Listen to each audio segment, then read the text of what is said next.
Hey guys, what is up? Welcome back to another episode of the Smart Flip with me and Matt. And today we have the wonderful, fantastic Feldon Richards with us. So the NYC phone buyer himself. So we'll be getting into the conversation with him here very shortly. If you guys don't know, this is the Smart Flip. This is the Phone Flippers podcast, the biggest podcast in the world for phone flippers because it's the only one and the best one, obviously. Um, Also, if you guys don't know, my book is still out. You can get it for free on the podcast, audio version only. You can also get it for free audio version and PDF version if you finish it inside of my school community. Also, on those lines, if you join my school community, make sure you finish the course. There's 5 videos. It's about an hour's worth of content, but if you don't finish it, you get banned from the community. We are now just shy 1,500 people banned from the community. We have about 450 currently active. And the people that are active and that are finishing everything and Matt has been onboarding a lot of the new guys for Recelerator that come from Yep. that. Top tier boys, like top tier clients. Um, so it really doesn't get much better. So all of it is free, by the way. If you finish everything, everything is free and you get to keep it forever. If you don't, though, you just get banned. So we don't we're not looking for the tire kickers, the freeloaders, the freebies anymore. We're only working with people that are serious. But if you're watching this podcast, this is absolutely free and you won't get banned from the podcast. So check out my book, check out the group, check out Console Kings, and let's get started. Feldon, what's up, dude? Not much, man. Happy to be here. Woke up today. Yes, Hey, sir. That's a blessing all in and of itself. Yes. Man, all right, so it's been a minute. Yes, it has. Me and you just kind of reconnected after a little bit, but um we're going to a marketing conference tomorrow. Yes, I'm excited. I'm really looking forward to that, man. It's been a long time since I've been to a conference for anything business related. Yeah. you guys are going to what, Dallas? Yeah, we're going to Dallas. We're also meeting Mhm. up with a bunch of phone flippers in the area. We're That's having cool. dinner tomorrow night. We don't know where yet. It's either Korean barbecue or Mexican food. So It should Yeah, I was probably be. pushing for Mexican, but he's like, oh, it defaults to whatever's closer. And I saw Korean barbecue, and I'm, yeah, we should probably go somewhere walking distance. It yeah, could be Papado, Chris. You could go to Papado. could. I don't Just know how I'm close just it is, kidding. but we'll have to see. But yeah, we're going to a marketing conference tomorrow. And like me and Feldon have been in that space for a little bit now where we go to these conferences and I can't tell you guys like a lot of people they fret about the amount of money they have to spend to go to these places, right? But guys, the amount of like knowledge you get, like getting a mentor or somebody who's like further along than you to actually like sit down, look at your stuff and just like give you help Hmm. is something just you don't really get in a lot of places. So it's like I do it very often. I've spent a lot of money on that type of stuff. Yeah. Um, but yeah, we're actually going to see Laurel Portier, so big mentor of mine. Mm. And yeah, we're gonna have a good time. So, but Feldon, what's been going on with you're mostly fix and flip now, right? Actually, I've pivoted completely to where I'm just focusing on consulting for repair shops. What? Seriously? Yeah. Yeah. I did not know that. That's Yep. awesome. That's my Okay. sole focus, helping repair shops make money. Because there's not really too many companies out there doing it effectively from what I've seen. That is so That's true. very true. Yeah. Me and Matt know this firsthand. So, I hope all the repair people are listening to this and be like, hey guys, Feldon helps repair shops make money. yes. So I think yeah, so I mean Feldon, you and I have talked about this. Like Yes, Recelerator is not technically made for repair shops. I know. It's made for those people that they want a buyback business, right? Word. Have we Yeah. helped repair shops in the past? Absolutely. We got multiple testimonials, but it's been a very difficult, they're usually a very difficult demographic for us to help. It's funny because we can actually take somebody from and like take Chris Cruz that just joined Recelerator, right, Matt? Like take Mhm. somebody who's never done this before, Mhm. ever, and is Mhm. now on track. thousands per month within like 90 days, you know? Yeah. But we found that it's much harder to do that with the repair shops just because they got so many irons in the fire, like they're trying Yeah, to make and a money lot of excuses. and a lot of excuses. Yeah. Yeah, I think there's some like honest to goodness limiting beliefs too. Like the amount of people that you talk about, Chris, that have come up to you after the tech repair conference and they're like, bro, you can just buy stuff and straight Oh, up dude, sell it. I could not Like you don't believe, have to fix it. Like dude, that was one of the most epic conversations I've ever had. Like I thought I was being simple, right? But like these guys were coming up and like, you're selling stuff without fixing it? I'm like, what? Wait, what? Like I didn't know that like that was a thing. yo, I don't even know. I Like don't they know what to thought say you there. had to fix it for it to be resold, which is not true at all. I mean, Felton, you grew up like came up with me. We grew in this space together, Yep. like with phone flipping. You didn't start repairing until like much later, I believe. No, because the way we were taught is just buy it and sell it as is. I mean, that's Right. always been the fundamentals of Yeah. phone flipping. Yeah. Buy it low enough so that you can sell it at a profit. And if Yep. you can't do that, then maybe Don't you buy should look at it. something else. If the only way you're making a profit off of a deal is to repair it, then what happens if you damage a part during the repair? Now you're at a loss. A lot of people don't look at it like that. Mhm. Yeah, that's a big aspect of it too. Is like, I mean, you when exactly did you start repairing devices? I know you passed. I believe you passed 10K and then you started doing it. Yeah, yeah, I did. I was initially I was just doing reach outs on Marketplace, and I was a banker at the time. I was taking my licensing exam, so I didn't really have too much time to do repairs. But after I finished licensing, I had a ton of free time because I wasn't test taking all day. So when I'm on my spare time at home or in between, train rides home, I was meeting up with clients and I started doing repairs. And I'm like, man, this is so time consuming. What if I just bought them from people? And that's how I kind of pivoted into fix and flips, where I'm just buying these broken phones, fixing them, and then reselling them for a profit on Marketplace, eBay, Yeah. or whatever else. There's a big story there though. That happened during COVID, right? It did. It Like you did. you completely because New York was locked down, right? Yeah. So you if I remember correctly when we were talking at that time, you were like, dude, I'm just calling pawn shops, repair shops and places all over the country and telling them to ship them in. That's right, right? Yeah, so I was calling people. I went on Craigslist and I was just calling all over the country, just trying to Yeah. find people that, wanted to do business with me. I didn't have too much success with that, but I was consistent. and and so I got results just because I wouldn't take no for an answer. I Nice. remember I remember the very first pawn shop that I ever got as a client. I had to visit them at least 10 times before they did business with me. And it Hmm. was ironic because they also did repairs, but what was their problem? They had an overflow. So I go and I said, "Listen, we have to do business. You got these phones sitting here losing value. Come on." So I went back with business cards. I had my polo with the logo on. I Yeah. said, Let's go. y'all gonna do business with me. Eventually they did. They first it was 5 phones, then it was 10 phones, then it was, hey, my brother has a store, a couple minutes away from here. And eventually that's how I gradually got off the streets, phone flipping and transitioned into just doing B2B. Right. Yeah.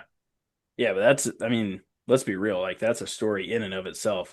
Yeah. And then I remember you sending me photos of just like the shipments you were getting in. Like Yeah. and We were then doing probably like there at our peak, we were getting in like 60 devices a day.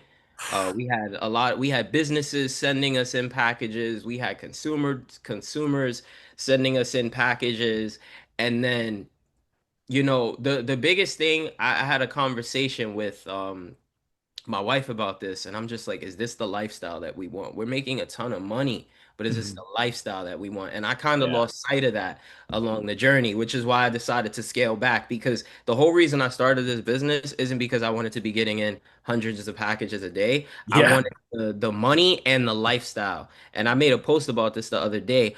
I think it's important for everybody to kind of set their own personal goals and not just chase the money, because if you Yes. chase the money, you're gonna you might overshoot your goals. I was talking to somebody the other day. He's like, "Oh, I need $100,000 in order to quit my job."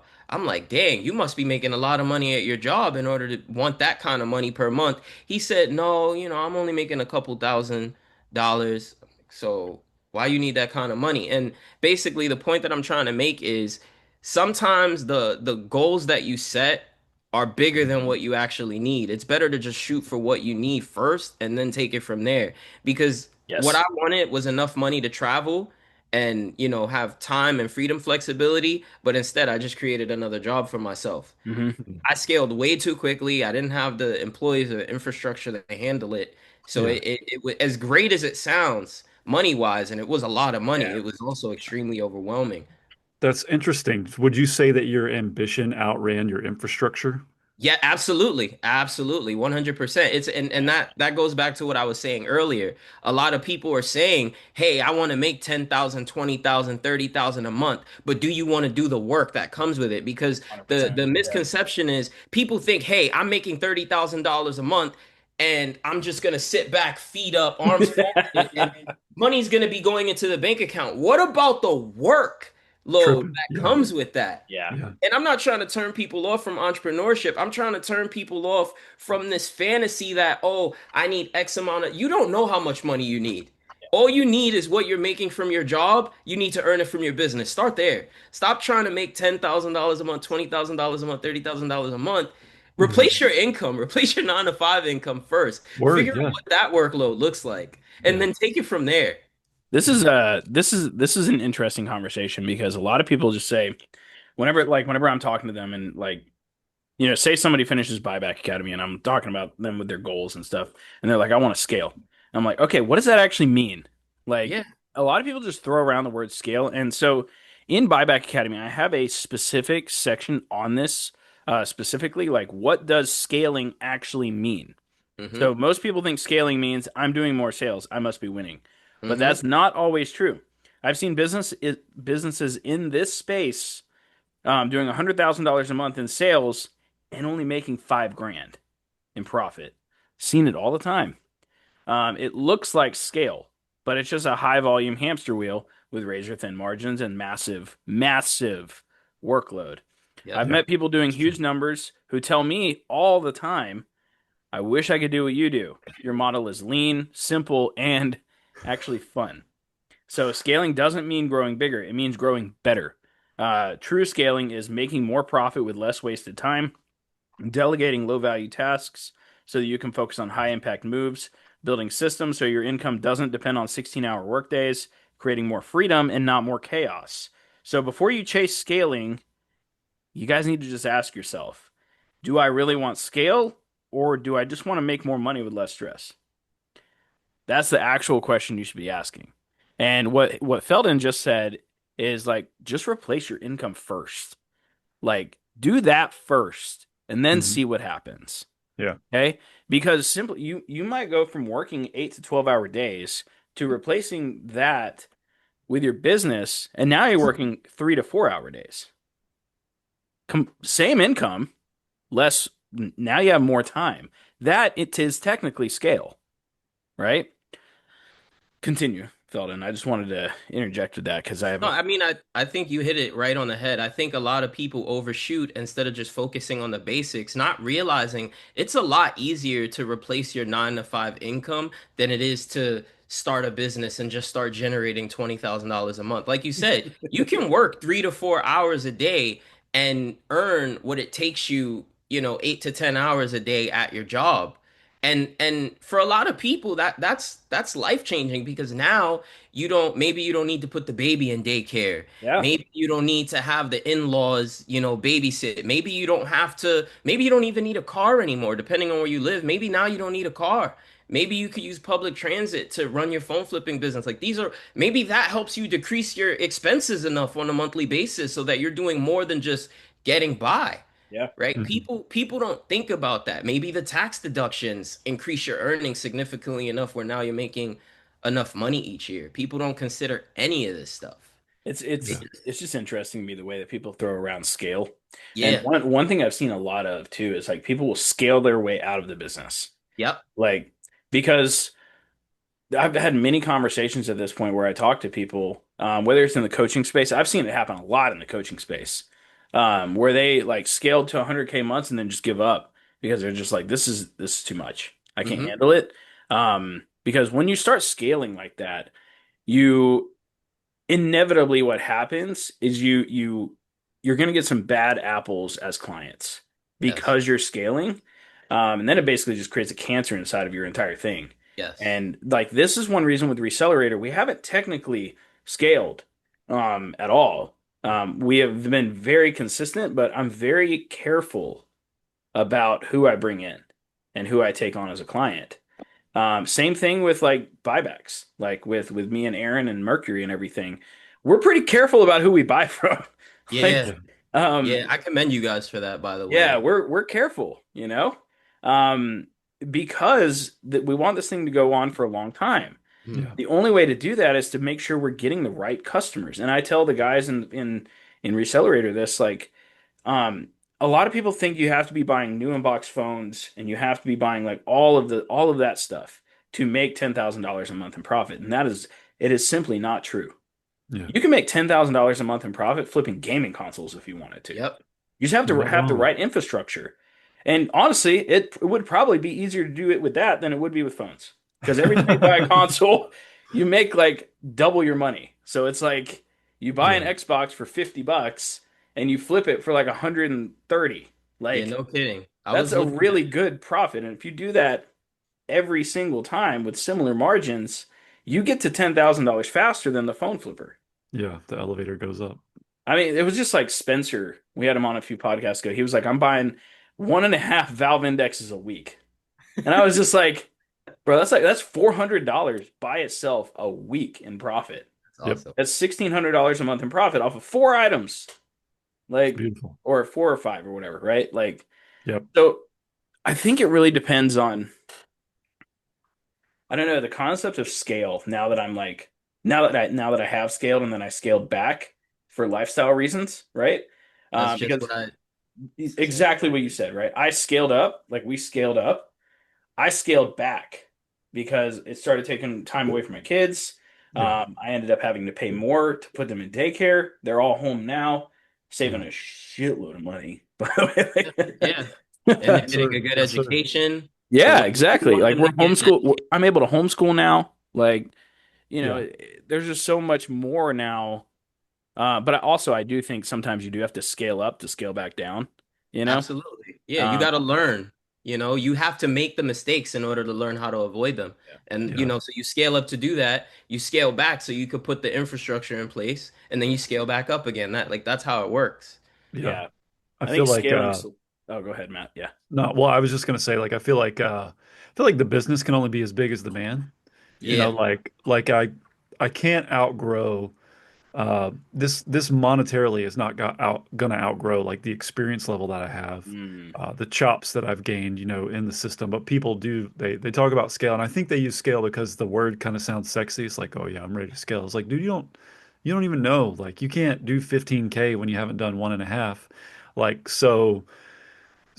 I think scale is almost like if you filled a house with water, it's going to expose like all the cracks, and you're going to hmm, see exactly Mm. where that system is. And I think a lot of people they're not aware that. Let's not even talk about the business side. Let's talk about character flaws. Let's Oh talk yeah. about willingness to like actually do the requirement of work on the front side that's going to make it easier on the back side because there's always that massive like inertia you have to get through on the front side of business that is difficult for anybody. Yeah. Um, and then finally, after you've done all that, you might decide like, oh, okay, kind of like you're saying, Feldon, like it sounds like you went through a journey where you're like, wait, I'm trying to customize this business to build a life that I enjoy. Um, exactly. and it's a very American mindset, I think, sometimes for us to go like bigger is better and more is better. But I think you said it, Chris, like better is better. And you don't really know what that is until you've tried some things and taken some lumps, which I think Exactly. is, really, really helpful I for work people. less now than I ever have, and I make more than I've ever had.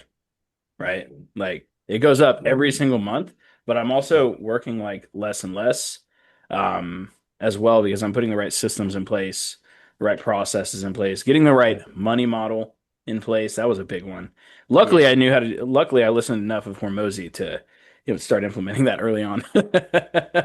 Um, make every dollar make another dollar for me, right? Yep. So, yeah, but dude, like, well, let's get off of the. Do you want to add anything to the scaling aspect? I think it's a good conversation, but The one thing I would say is don't rush it. mm, It's a mistake that a lot of people make, and it never leads to anything good. Don't rush it. You cannot rush success. There are no shortcuts, even if it looks like you might be getting ahead with a shortcut, you're gonna hit a dead end. Just keep grinding, keep hustling, and be patient. Be patient. If you have mentors, listen to your mentors. This is the best advice I can give. They are your shortcut, and they're the only shortcut that's gonna work. Mhm. If you yeah, just try to do stuff on your own, it doesn't usually end well.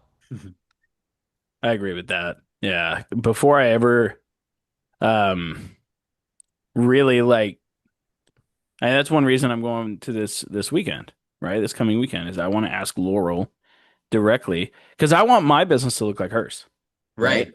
Like, Same, same. she's got a whole like two-man team making ridiculous amount per month, right? That's You Like bomb. That's see she awesome. doesn't all have a these, huge team, and I was told, by other mentors in the past, you yep, need a team of 15 people to yep, make this amount of money, when in reality it's just not true. Like Mhm. if you do things correctly, you don't need a sales team.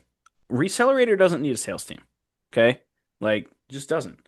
So it's and that, I'm just saying, like that's why we're going there this weekend is I'm going to be mentored specifically. I paid for the VIP package. So I was like, I want you to look at my business, tell me what to do, and I will listen.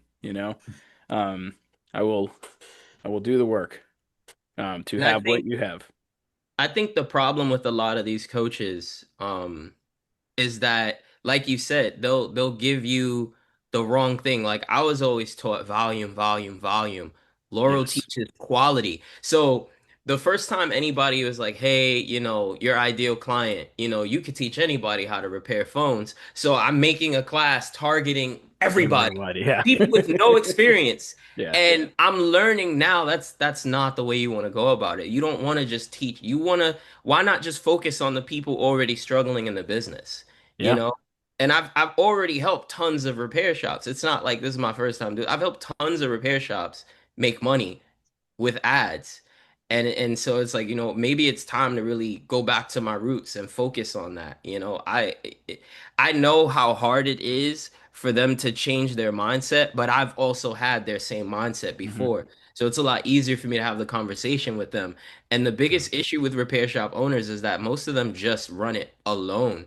Yeah. And going back to that scale conversation, they've put themselves in a position where they're on that hamster wheel. They're just constantly going around in circles. They're making money, but they're working like 12, 13, 14-hour days because they're wearing a million different hats. They're trying to run their Facebook ads, their Google ads, they're doing Yeah. this, they're doing that, and they never actually learned how to do any of those things right. So Yeah. they're just doing it all wrong. Yeah. So what would you That's say? Oh, go ahead, Matt.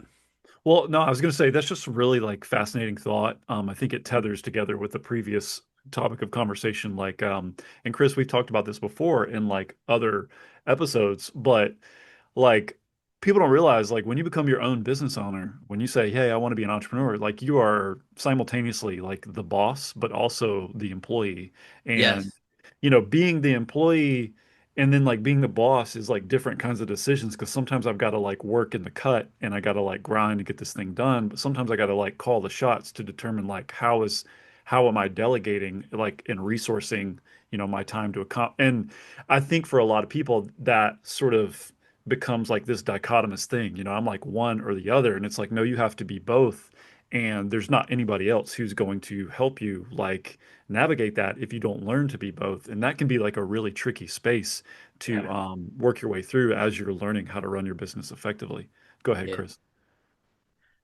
Um, no, I think it's an interesting thing because I think a lot of people, and I mean we are talking about this from a place where we've scaled and then scaled back, right? So I think it's an interesting conversation to have because I mean all three of us here have families, and that's the main reason we started the business is so we Yep. would have more time with our families. And I think a lot Yeah. of people like lose sight of that and they're like, I need to work, work, work, work, work, right? When like let's be real. Like $10,000 a month will change it'll change your family life Change big time. everything. It changes Yeah. everything, dude. Like, and it's not that hard to get to if you set the stuff up correctly. Yeah. It ideally, I mean, within Recelerator, it happens within 6 months if you do everything right, right? Like that's how, like, if you make 20 offers a day, right? That's 600 offers a month, depending on how, doesn't matter how you do it, reach outs, ads, doesn't matter. That you will hit 10,000 a month in profit per month Yep. at the 6 month mark if you do that just by stacking the repeats and doing that stuff. Um, and I think a lot of people just overthink it. And I'm saying this from somebody who has overthought it, like who overthinks everything, right? I have to go through a little exercise all the time where it's like, okay, wait a minute, like Chat GPT, it's like, why simplify this for me and help me get back to the roots of like what works? Because let's be real, scaling Yeah. is just doing the basics at scale. That's Hmm. all it is. Like it's going from 20 offers a day to 40. Hmm. Congratulations. It's going from buying one item per customer to three, Hmm. right? Because it's funny, I've had a lot of repair shops reach out and they're like, how do I make more money with buybacks? And I'm like, well, how many devices are you buying per customer right now? And they're like they act like I'm stupid. They're like, well, one, duh. I'm like, okay, well, buy two. Like, congratulations, you've scaled. You've doubled your money. Like, it's like it's Yeah. just Uh-huh. just buy more than one item per customer and you will win.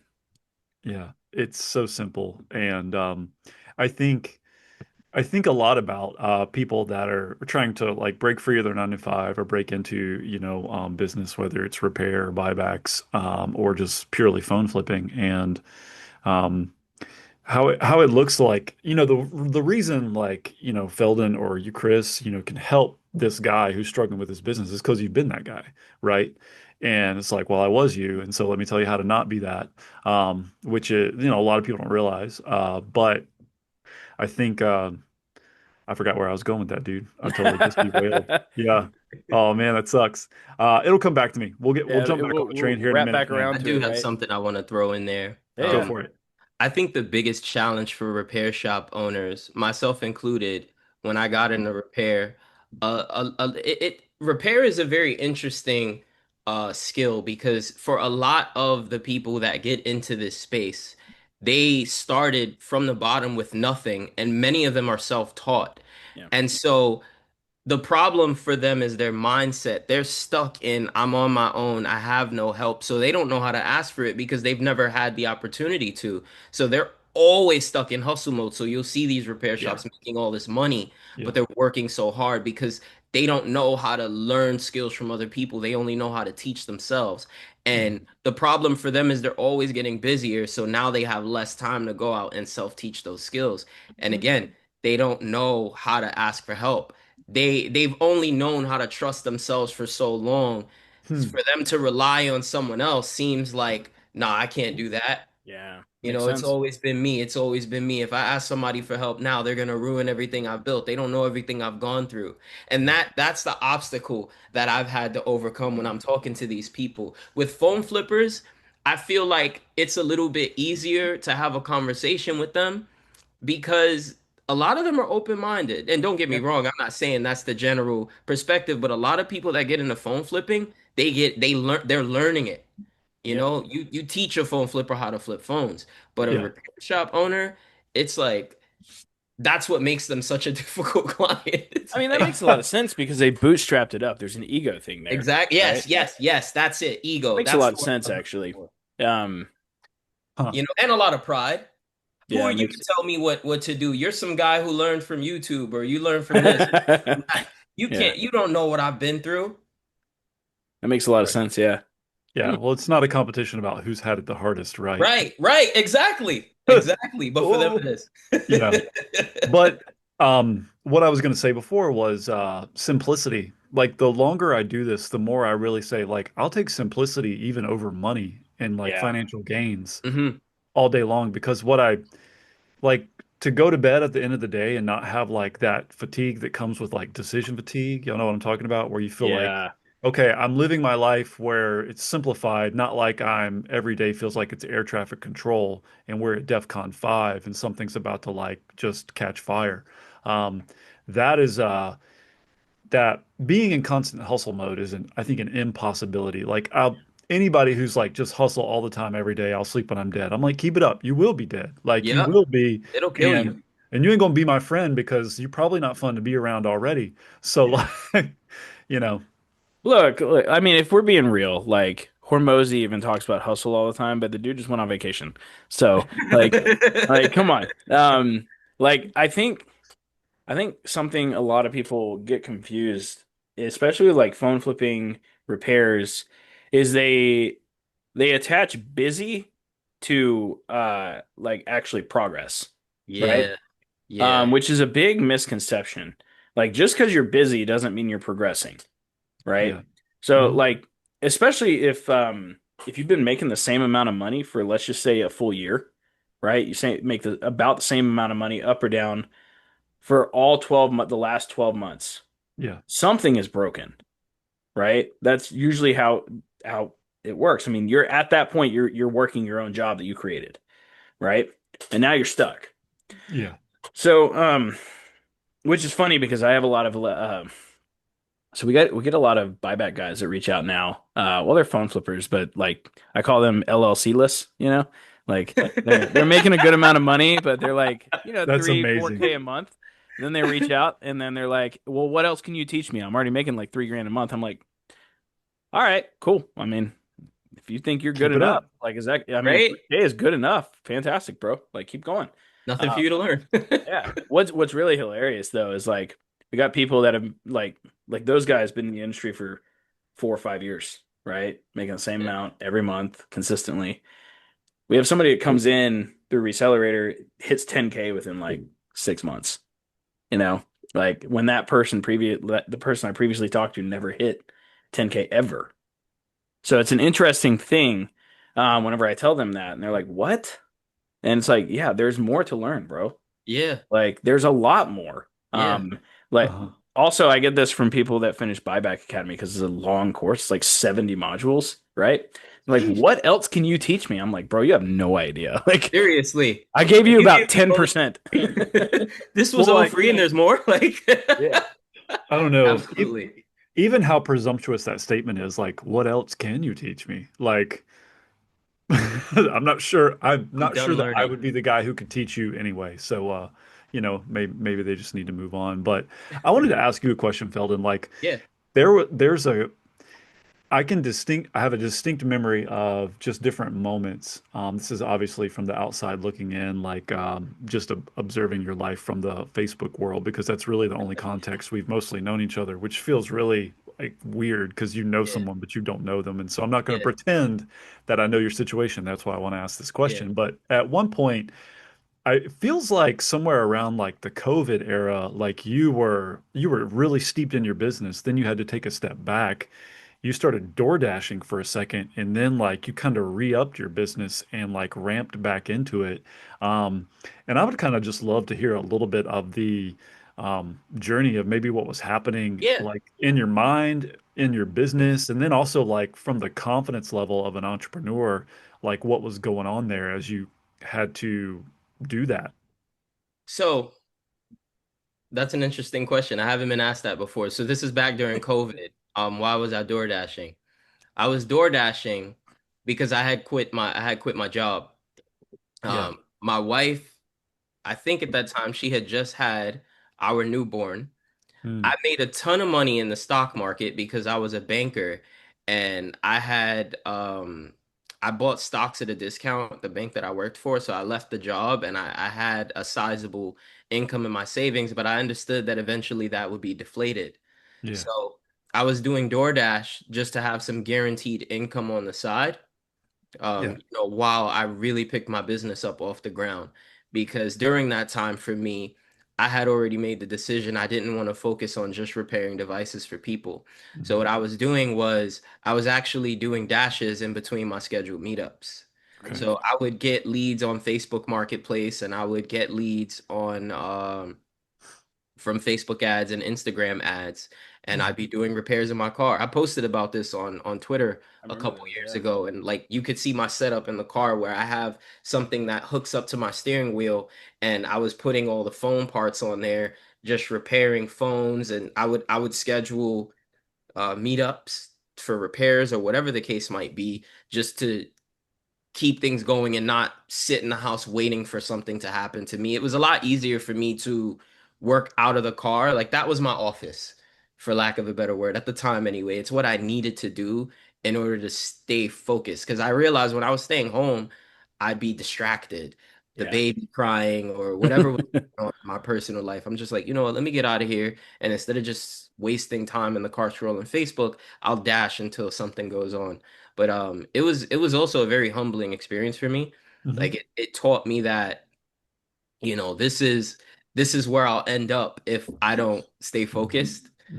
So it was kind of also to give me perspective, and I didn't even need to do that very long. It was, I would say it was probably like I even started a YouTube series about it, and you'll see that it stopped a few weeks after I started because things really just started to go crazy right then and there. And you got to remember at this point, this is when I'm calling shops all over America. I'm doing face-to-face meetups with pawn shops and repair shops trying to get business, and it took me I want to say like 4 to 8 weeks to really take off because I also hired a mentor at that time. You Hmm. guys are probably familiar with Hayden. I started working with Hayden. Yeah. Yeah. Yeah, that's around the time that I started working with Hayden. And so I was just doing that to just make a little bit extra while things took off. And so I started learning how to design websites, the websites that you guys see from our price list. I Mhm. made that with his help. And, now I know how to do that in like 5 minutes.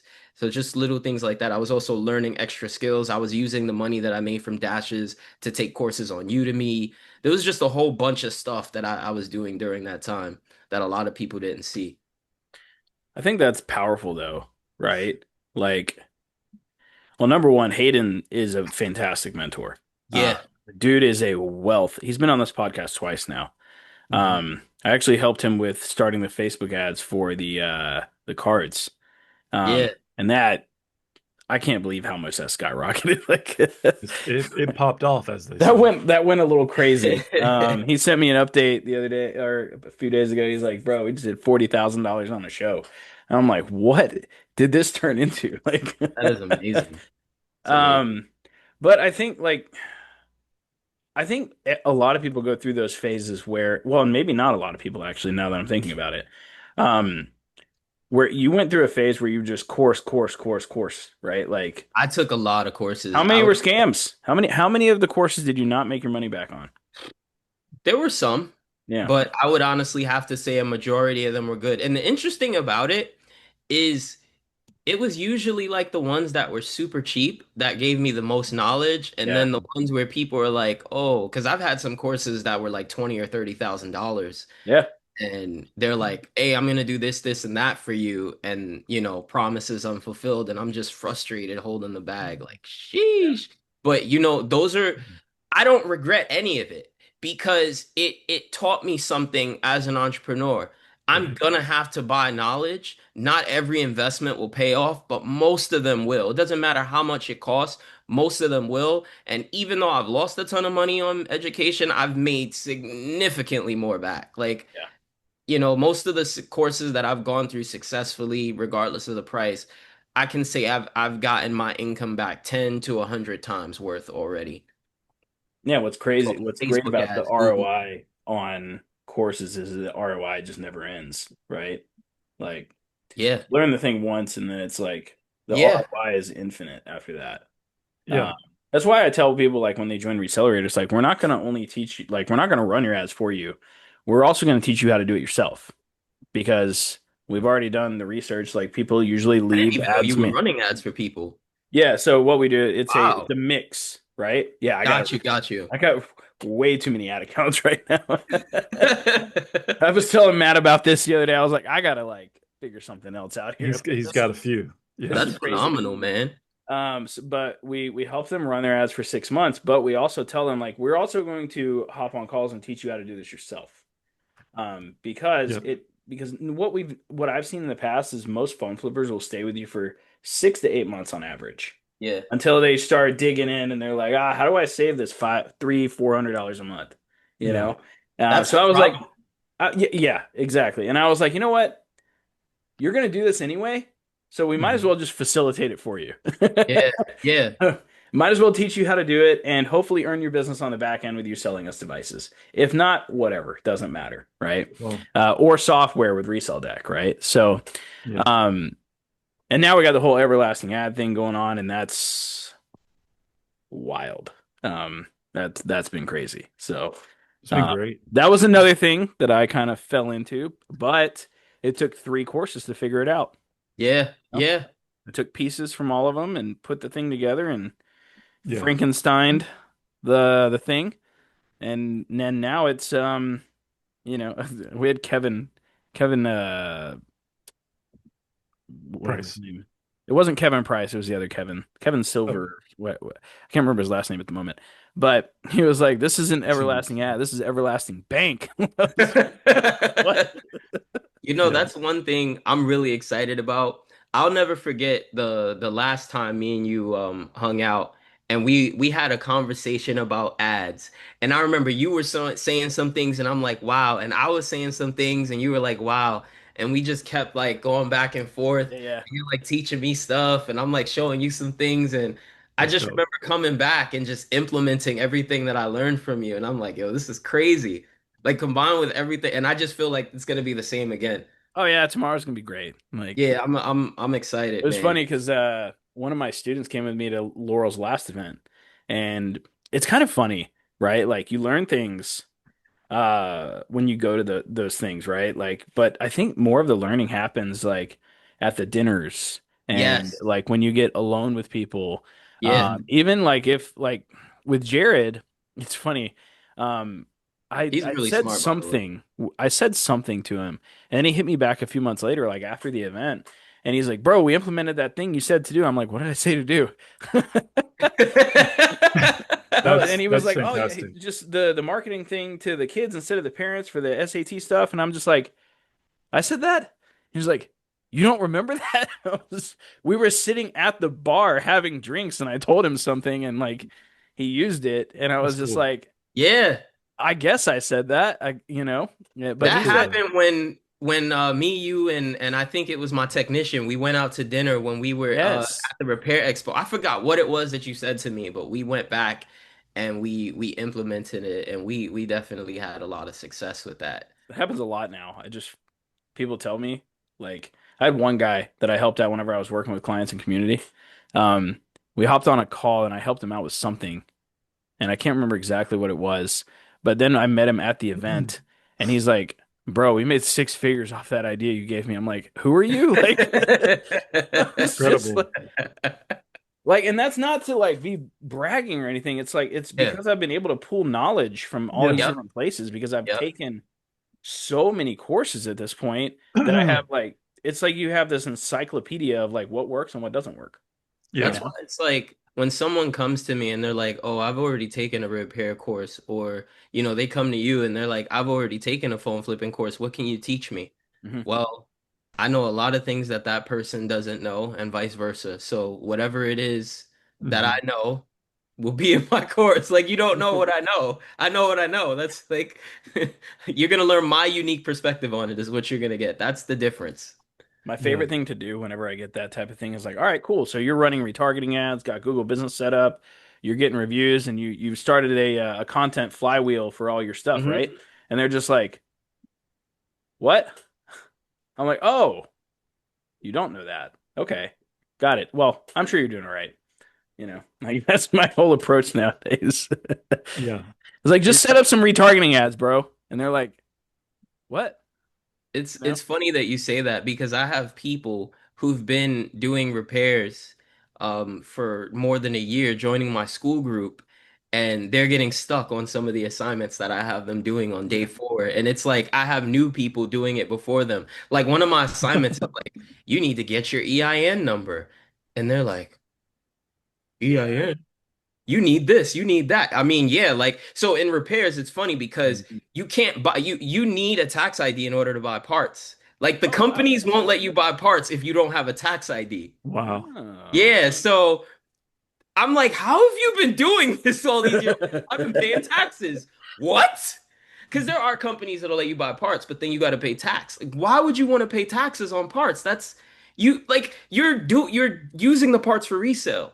And they just this is such basic information, and it just goes back to what I said earlier. Like, how do you not know this? You're Yeah. making all this money doing repairs, you're making all this money flipping, but you're not doing the basics because they Yeah. want to scale first and then learn later. No, you got to learn before you scale. Otherwise, it's gonna fall apart. Yeah. I Yeah. think go ahead, Matt. You always got No, good like wisdom to I think drop. the ultimate flex is skill, right? Hmm. Mm.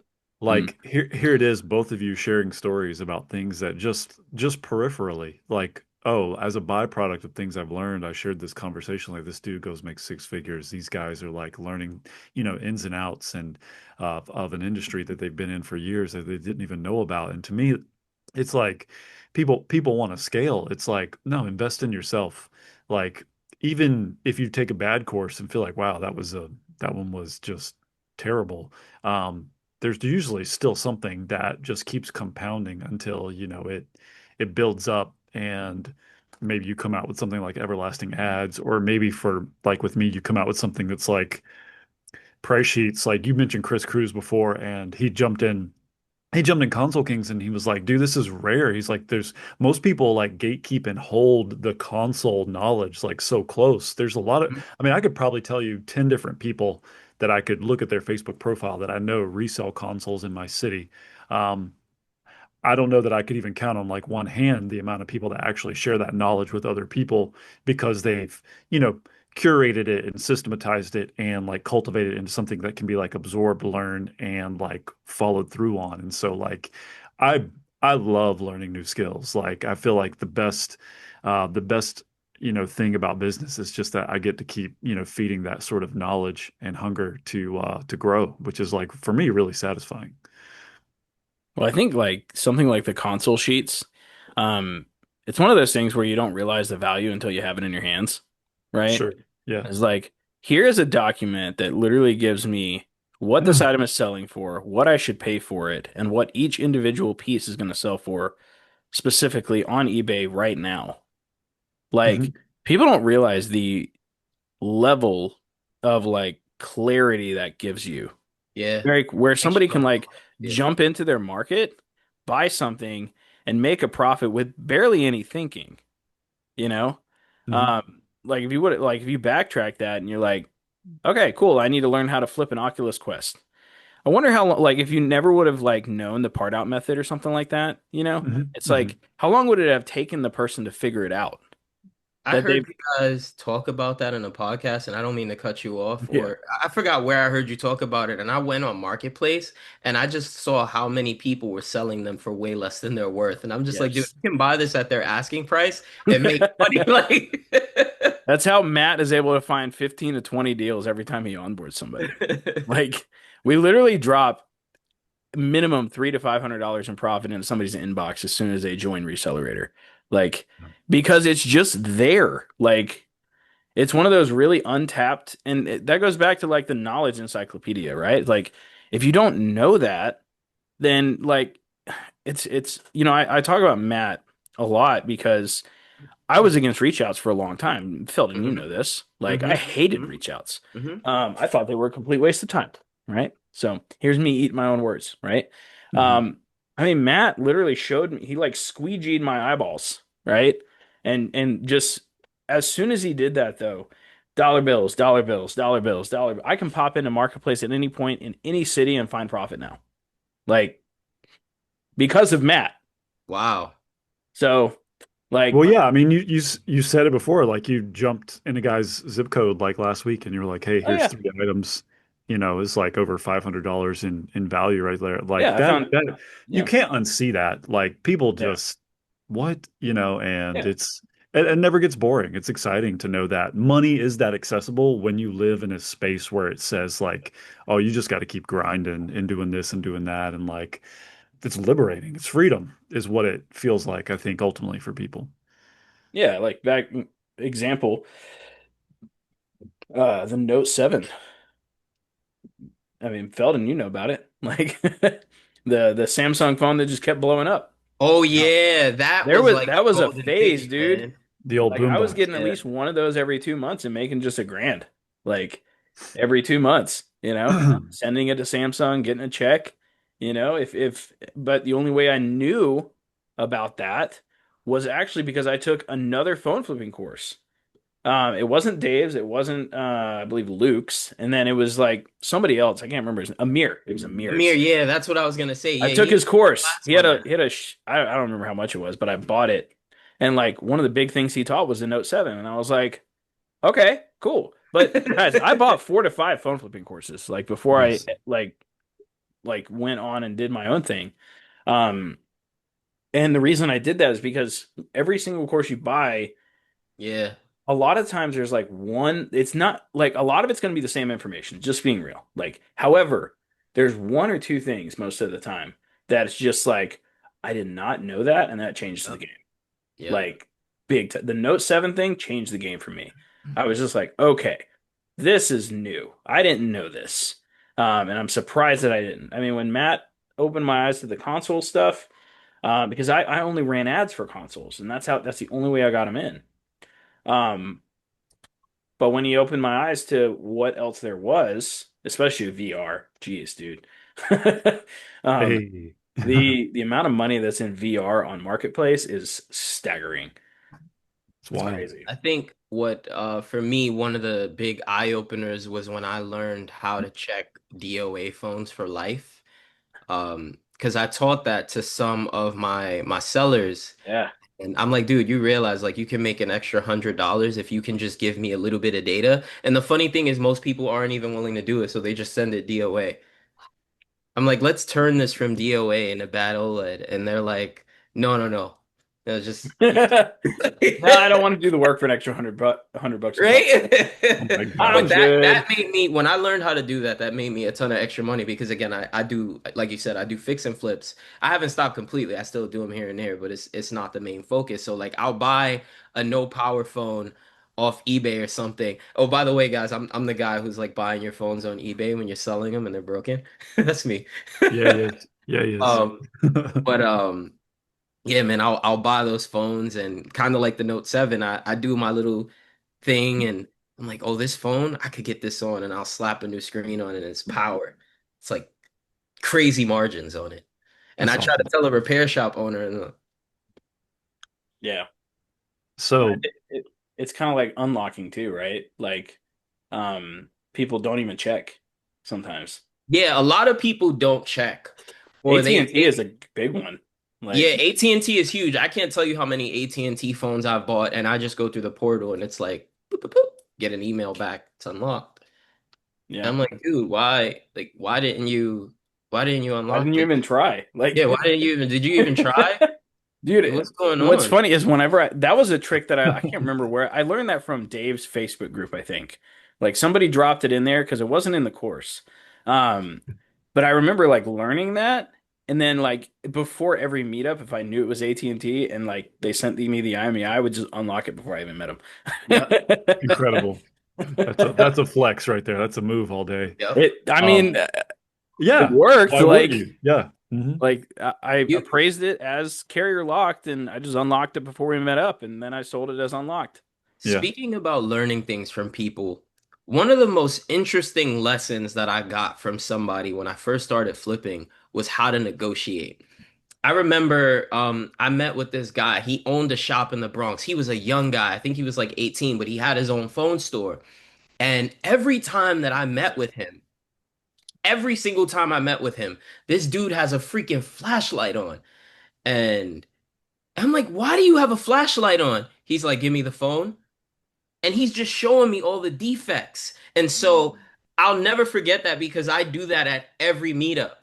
Every single meetup that I go to, I always shine a flashlight because it is so much easier to show someone the defects on the phone. And it also earns you a lot of respect, believe it or not, when you show them how much work you're doing to really value their device. They might not like it, but they respect it. Like, dude, you got a flashlight on my phone? Yeah, you said it was in mint condition. And they're like, "Ah, he's about his business."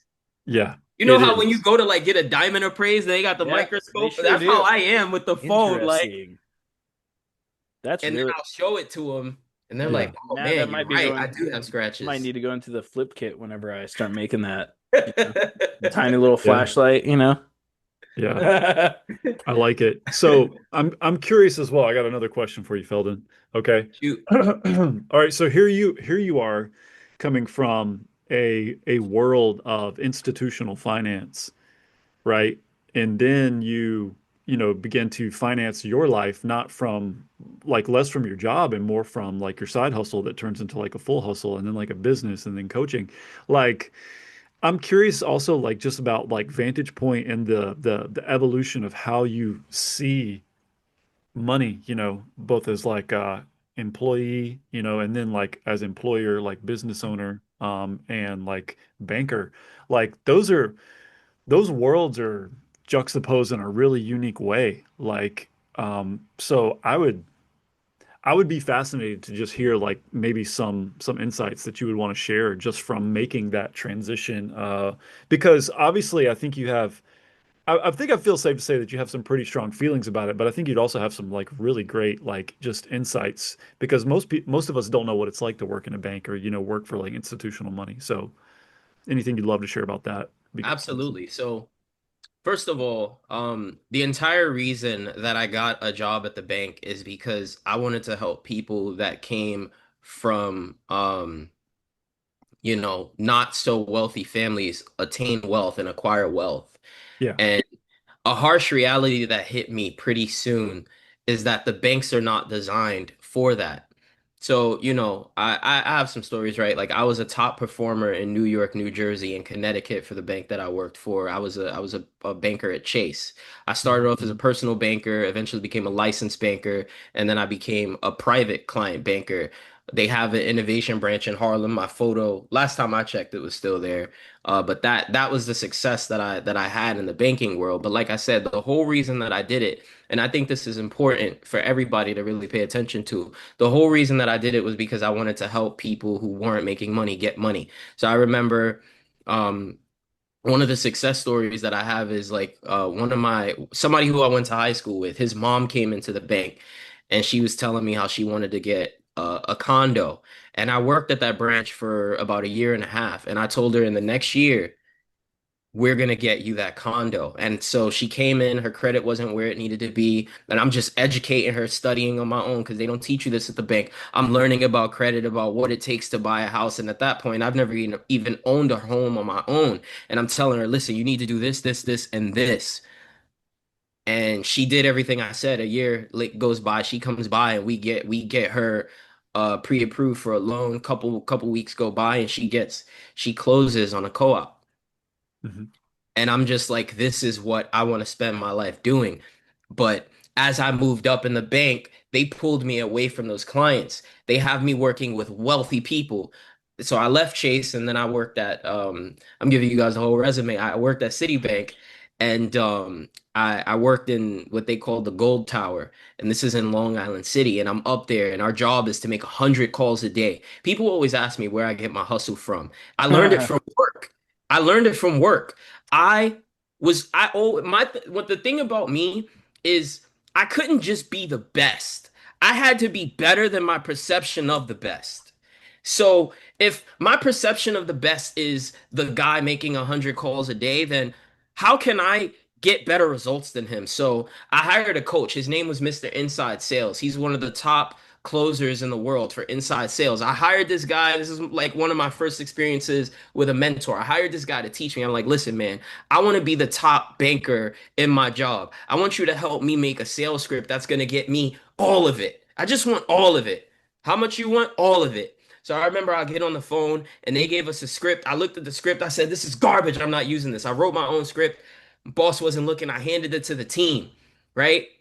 And I remember they came in and they're looking at the results that we're getting. They're like, you guys aren't following the script. I'm like, I want to get this approved. They looked at me. They looked at the team. All right, fine. You guys run with it. And so we're running. We're making closes. We're getting like we're putting our numbers on the board. We got the highest close ratio out of all of the people in our role. They promoted us, all of us. Like after a couple days, gave us an extra 30 grand in our salary, and we're making 100 calls a day, pounding the phones, closing people. I mean, millions of dollars getting on the phone. The one thing I learned from him is always lead with a no question, right? People, hey, is it a good time to talk? No, the first thing I say, and people are always amazed by this, hey man, did I catch you at a bad time? And the customers, what's the first thing you want to say when you get a sales call? No. No. So when I ask a no question, Yeah. they're thinking about it. And so they're like, "Oh, no, it's not a bad time. What's up? Oh, I see you got your money over at Vanguard. Let's bring it over and, do this. Come make an appointment with our relationship banker."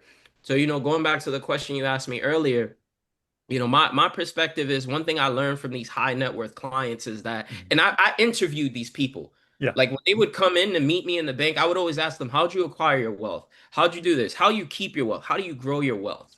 And they would always tell me, oh, I invest. So I learned how to day trade. I don't Yeah. talk about this a lot, but I do day trade. I swing trade. I trade options. These are all the things that I do outside of my primary stream of income in order to make money. I love day trading.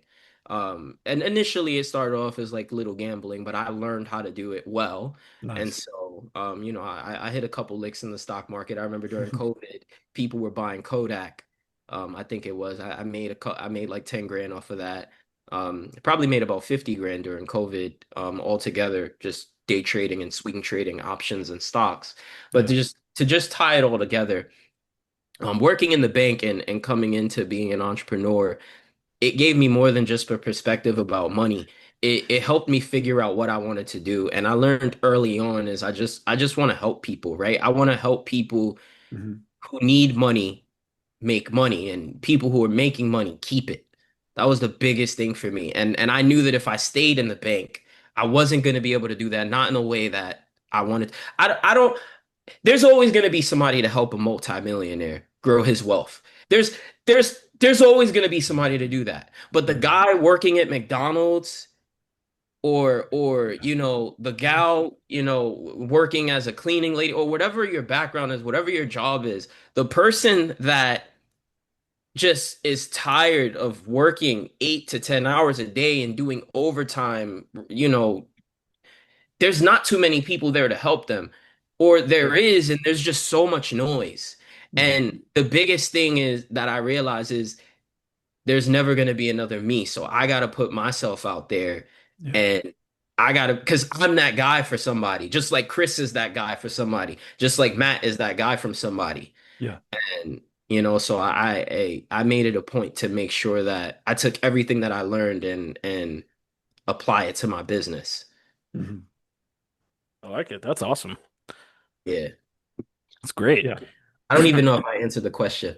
I No, went off on a no, tangent. you definitely did. I think what is really clear here is that your job became a resource that fueled your understanding of how money works, and Yeah. it helped you carry that into how you run your business now, so that I think there's a shrewdness that I just notice about your character, and I don't mean that in a bad way. I mean that in a complimentary way. Like that's like clear cut. Like this is a good financial decision.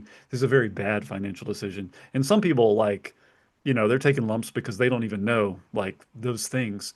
Um, so yeah, I think it's incredibly insightful for somebody who was once a banker who's now like a flipper, now turned a mentor to be here in the podcast because obviously there's I'll use this term carefully, but insider information there, about how do wealthy people keep their money, and obviously if someone's poor, maybe they're not doing a good job keeping their money, right? Yeah. Yeah. That's The not always biggest the reason, but yeah, go ahead.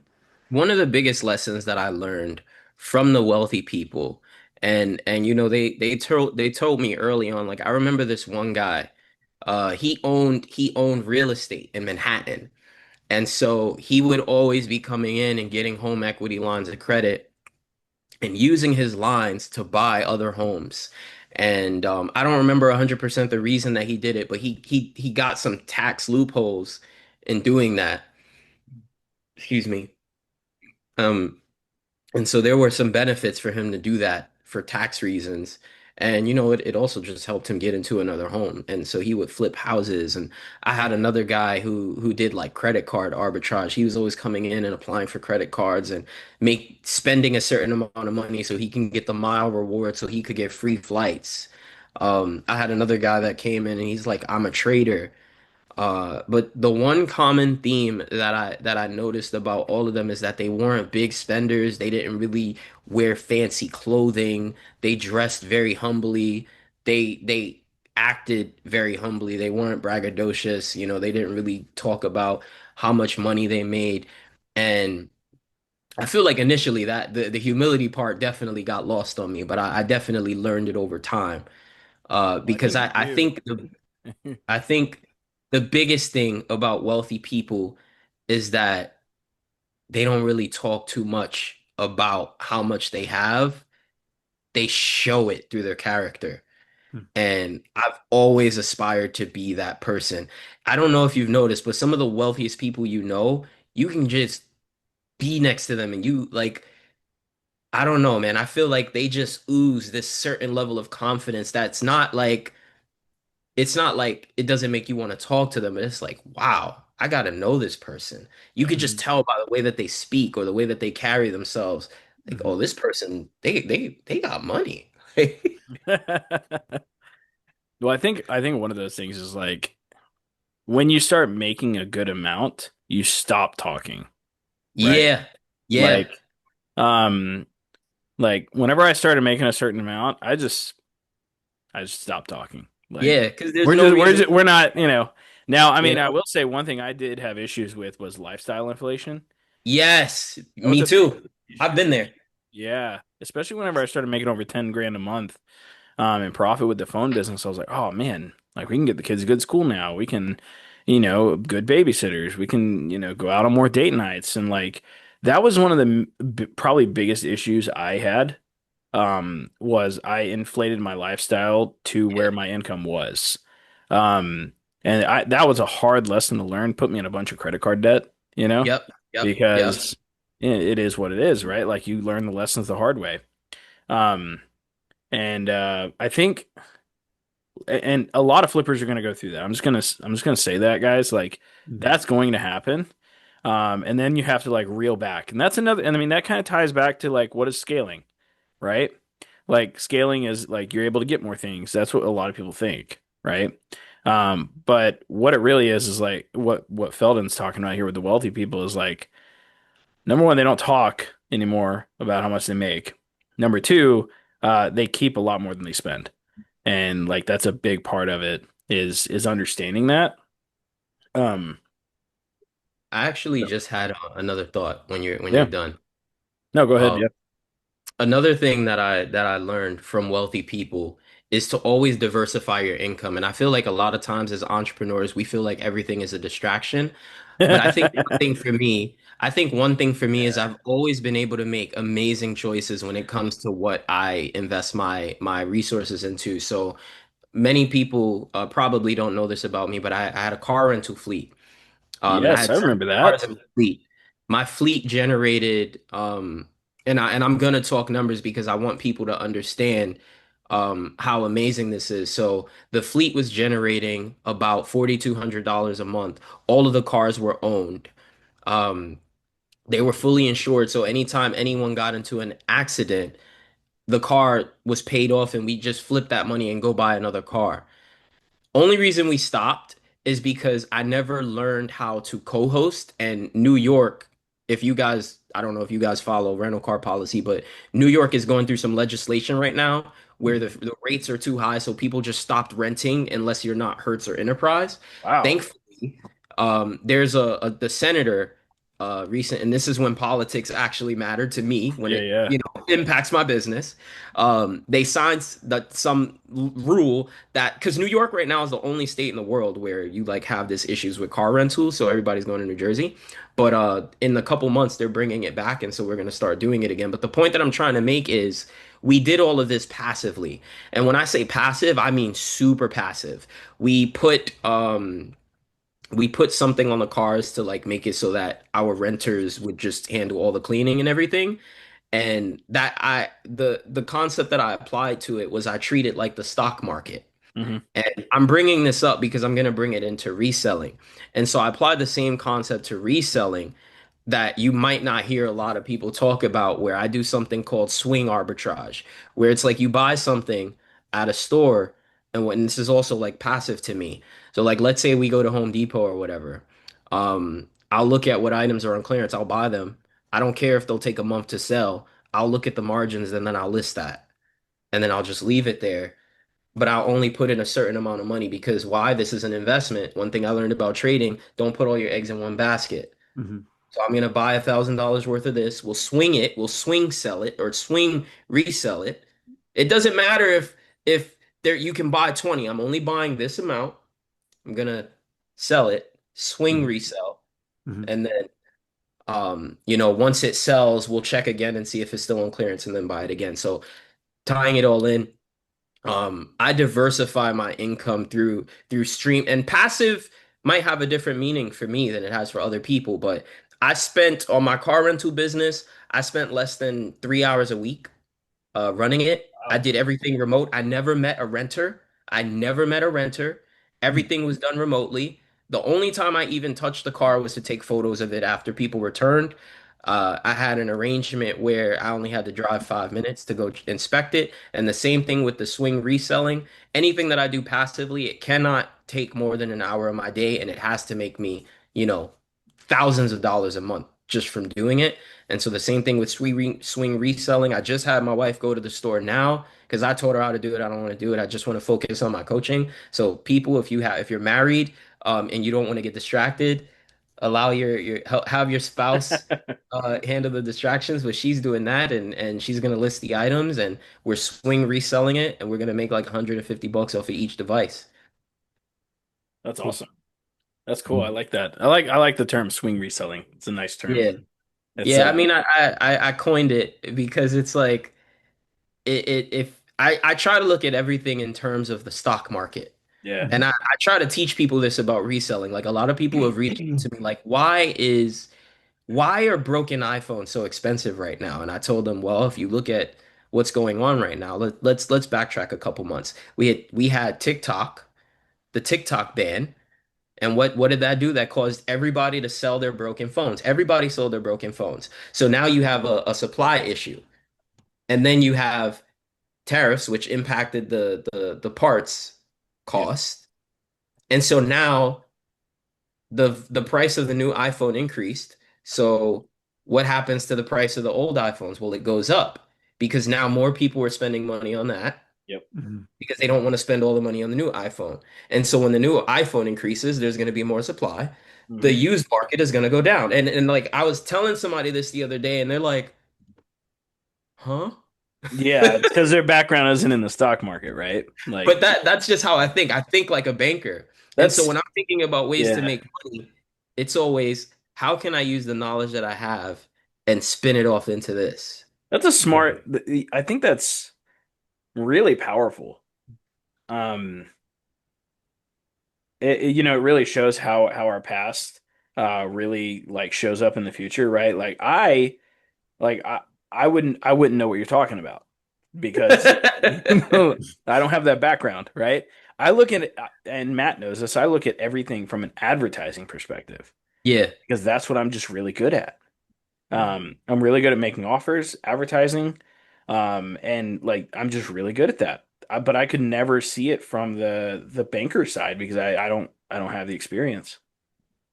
It's an Yeah. interesting way to um, I mean, Matt, you come from the teacher background, so you kind of come from that, so Yeah. that's why you have so many good questions. We all look at things through a different lens, is the way that I Yeah, see it. So, like to me, Yeah. advertising is a form of passive income. yeah, Whatever money I make from advertising is passive. The swing reselling, the car rentals, the coaching, like these are all income streams. And what did I learn from my clients at the bank? You never want to just make money doing one thing.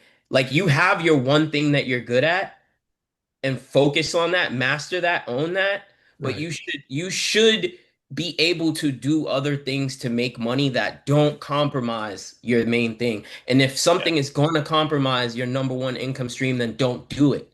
That's why I wouldn't advise everybody go out and just do all these things. Like Yeah. Yeah. focus on flipping because Yeah. not everybody has the mindset to be able to do that. It's not an easy thing to do, right? Like a lot of Yeah. people will go out and start a car rental business and like get too distracted cleaning the car. Well, no, like or swing reselling. They're buying 30 or 40 items and tying up all their money. Like, no, Yeah. there's a certain way that you need to be able to think and operate before you can even go off and expand into multiple streams. But that's what they taught me.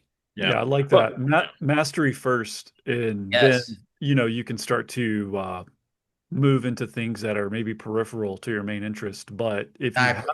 if your finances have been stockpiled, and honestly, guys, they should have, then you can afford to throw a couple grand at this idea or that idea and 100%. see what sticks. I was thinking today, so I come from an art background. But I think of money more like a medium. Like, how do I put this on canvas to, paint, what I want to? So my perspective on money, even the market, because I trade futures, tends to be from a creative slant because I'm thinking, how do I see this in a way that other people haven't seen it before, right? So when I take a phone flipping course from David Kay, and I bought Aaron's course too a little later on, but I'm looking at this going like, I'm looking for a lot of phones, but man, I'm seeing me some consoles every time I look for these phones. Now here we are, and Chris is like, "This is the console king," and I'm like, "Dude, I didn't. This is like the Rucker. I didn't give myself that name for the yeah. record." So, No, no, you know, the students definitely gave him that name. Yeah. but I knew you was the council king before I knew you was Matt Shirley. that's funny. That's funny, dog. That's really funny. That is Yeah. actually So like, hilarious. I think the thing that fascinates me the most is like looking at habits of human behavior. Like the market moves based on like human behavior. Like that's ultimately what moves the scale when it comes to Yep. finance. Also, what you're talking about phones, like if you can discover like the patterns that people do consistently, there's probably a problem you can solve that can make you money just based on the things people do day in and day out. And just so happens that we're in the realm of electronics, but it's really Mhm. cool to realize that there's other ways that everybody, like conversationally and within this space, relatively speaking, have been able to expand their ability to earn, which is cool. Well, the way I see it is like it's like a tree trunk, right? You start with the one big part, like you get really good at that one thing, and then you're able to branch out as you go up, Yep. right? And that's And exactly. that's how it works in my brain anyway. Yeah. So it's like okay, I can like if I get really good at this one thing, like then like I can branch out piece by piece on top of the main thing, right? Yeah. Yep. And that's just the way that I like to do it, or view it, I guess. Like we I have agree with obviously we have the reselling part, which I got really good at, but the core part of that I got really good at was advertising.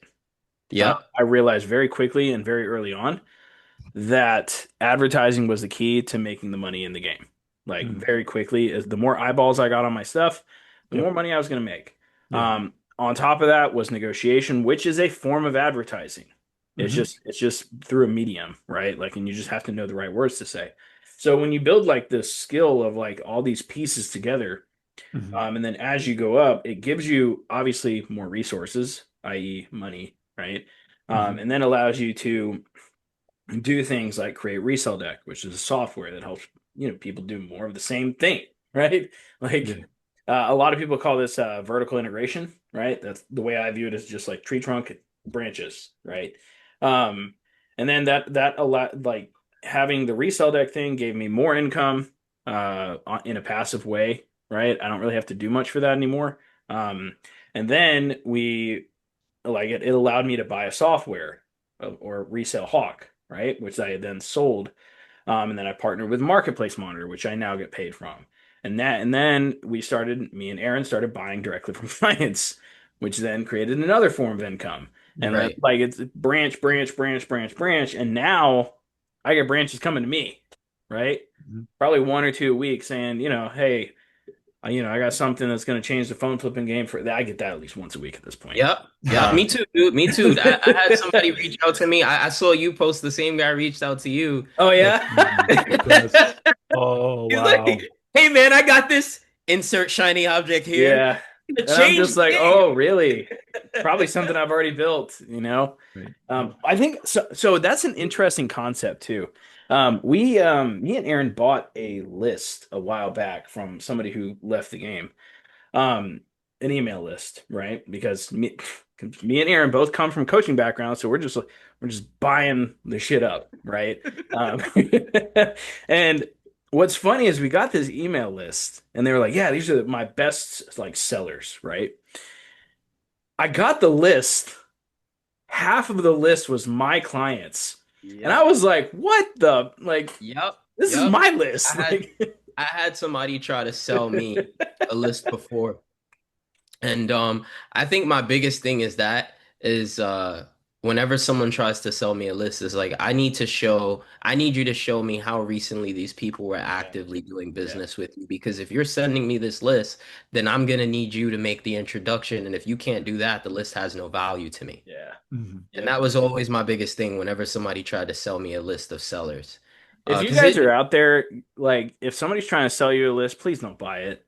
Like, And people are buying price lists. Like you got people say, "Oh, I'll give yeah, you the list of the secret buyers that Atlas uses, and I'll give it to you." Listen, nobody's gonna be able to give you a list of their buyers because people don't know who their buyers are. That's proprietary information. Mhm. yeah, Anybody who can tell you that is just pretending. They might have a buyer that Atlas uses, but nobody knows who they sell to except that company. Yeah. Like everybody has their own little niche. Like I have a guy that I work with in Brazil. He yeah, doesn't have a price list. I have a guy that I work with in Trinidad Tobago. He doesn't have a price list. You can't Google him. That's my connection. yeah, You know what I mean? yeah. Like No, I Right. think that's an interesting thing is because, like, um, because I'm so forward facing at this point with the marketing aspect with Mercury, so I get to meet a lot of people at this point, and they reach out to yes. me. Yes. Um, uh, I can tell you guys, most of the people that me and Aaron sell to on the back end, none of them have price sheets.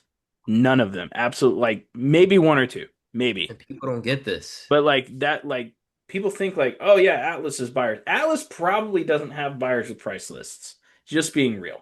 Like, Chris, I'm sorry for like bursting everybody's bubble here. I'm talking to this guy on Instagram the other day, and he's like, um, he tells me he says, "Oh, I want to get bulk sellers." I said, "All right, Gosh. let's rewind." I took a look at his Instagram and I said, "Dude, you don't even have a website." He's like, "Well, I don't need a website. Atlas doesn't have a website. They're the standard in phone flipping." I said, "Okay." Their website I is a said, price so, list. I said, so don't listen to me. And then a few minutes later, I said, you know what? My apologies, man. I need to humble myself. I assumed that you already knew who I was. I was like, let me introduce myself. And I told him a little bit about me. He's like, wait, you did this in the business? I said, yeah. And then I said the problem with a lot of you phone flippers is you look at Atlas and you think they make the most money in the industry because they're all you know. There are people who are way larger than them. I sent him a buyback website. Yeah. And I'm like, these guys make way more money than anybody you've ever met. They make millions of dollars a month. He's like, oh wow. He's like, I said, this is what you need if you want bulk clients. And I said, but you don't even have the info, you don't even have a website. I said, there's so many different things you can do first. Like I said, when was the last time you introduced yourself to a principal at a school and let them know about your electronics buyback company? He's like, what? I said, yeah, you don't need a website to do that. I said, how about you go talk to people? How about you go talk to a business? How about you go talk to the police station and ask them what they do with all the devices that they've seized and like Yeah. got auctions or or all the lost and founds at the bar. Like Yep. you don't need a website for this. Go learn how to talk to people. Yeah. Yep. It Yeah, is dude. very interesting the misconceptions that because we have the school community now, right? We're running $100 a day getting people to join that. At least one person a day is like, how do I get bulk sellers? I don't even answer them anymore because like they're just looking for the easy path, right? Hmm. And then what's funny about that too is like they don't have the money for bulk sellers, even if there was bulk. Right. Like, Like people think that can I hey, start with $1,000? people think that a bulk seller is somebody that you just walk up to and say, "Hey man, I want to buy some phones." That's not really how it works. So first of all of those wholesalers that these guys are seeing, they only work if you have a storefront. You're not gonna, the fantasy that people has is, oh my God, one day I'm gonna get so lucky and I'm gonna find this guy that can sell me 100 phones a day and I'm just gonna sell them on eBay and or I'm gonna sell them on Amazon and I'm gonna make a whole bunch of money when after you're done paying the fees, you're at a loss. That's not how you get bulk sellers. You know, you want bulk sellers to go open up a cell phone store and sell phones and buy phones in bulk. That's the formula, but that's not easy to do. There's no easy path. You want people to sell to you, you need to build a brand. And like that's what Chris is teaching you how to do. Like Yeah, I mean that is probably the main thing we teach people how to do is create an actual build brand. a brand. Because like when somebody signs up for Recelerator, the main things we do we're like right away is like you need a logo, you need to at least be starting on your LLC. Um, you got to fill out all of your like business information so we can get you approved for an automated phone number. Yeah. Like all the business stuff that you would ever need for the business, like we provide outside of the LLC. Like we can't do that obviously, but like yeah, build a brand. Like you will go much further if you build a brand and focus on that Mhm. than you ever will. I mean, Hormozy talks about this all the time. I get it from him. So a lot of the stuff that we teach, and I built Recelerator. Do you guys want to know how Recelerator was built? I loaded up a chat bot with all of Alex Hormozy's $100 million offers book, the book back here, the whole book, right? I uploaded the whole thing, and I started just going back and forth with it. Right? I was like, what would Alex say about this offering? What about this offering? What about this offering? What would he offer here? And what would he offer there? And that's how Reseller was built. Is it checked literally every single box of Alex Hormozy. Awesome. Like, and it worked. And it's working today very well. Like he was like, you need one-on-one help. He was like, most programs either have one-on-one help, one to many, or like group coaching, right? And I was like, okay, well, we're gonna have all three. Like, you can't lose if you have all of it. So The thing that I love a lot about what you guys are doing is that you've created maybe I don't even know if maybe without realizing or if this was your intention, you've created an offer that people have to literally be dumb to say no to. At least oh that's yeah. my perspective. Yeah, yeah. Um, I mean, if you look at it now, Irresistible, basically. It's completely irresistible. Like with everything that you get in Recelerator, it I don't know. Like, and this is just an outsider looking in. yeah, I mean, well, that was intentional. It took a long time, I won't lie. Yeah, Like, it took 3 years, but It's been 3 years. Yes, it yeah, it's has. been 3 years.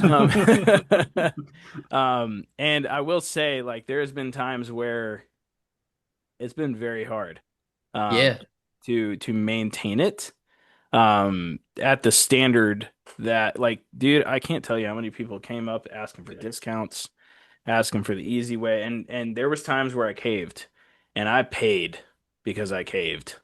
Like they yeah. ended up being like the worst Me client too. ever. Yeah, right. Um, by the way, like if you reach out asking for discounts, I'm literally going to ignore you at this point because there's somebody else on the other side who is going to pay the full price. All right. Yeah.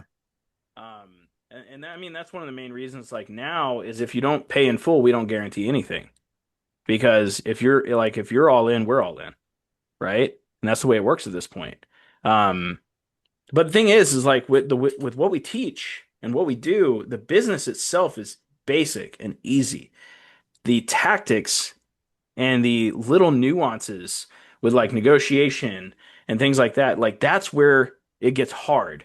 Is the main core offers we're giving people money for their devices. And like that's the easiest thing in the world to sell if you know what to say Yeah. And and I how to think get in that's front of what people. a lot of people don't really realize that. So like for the people that come to you and ask, what can you teach me?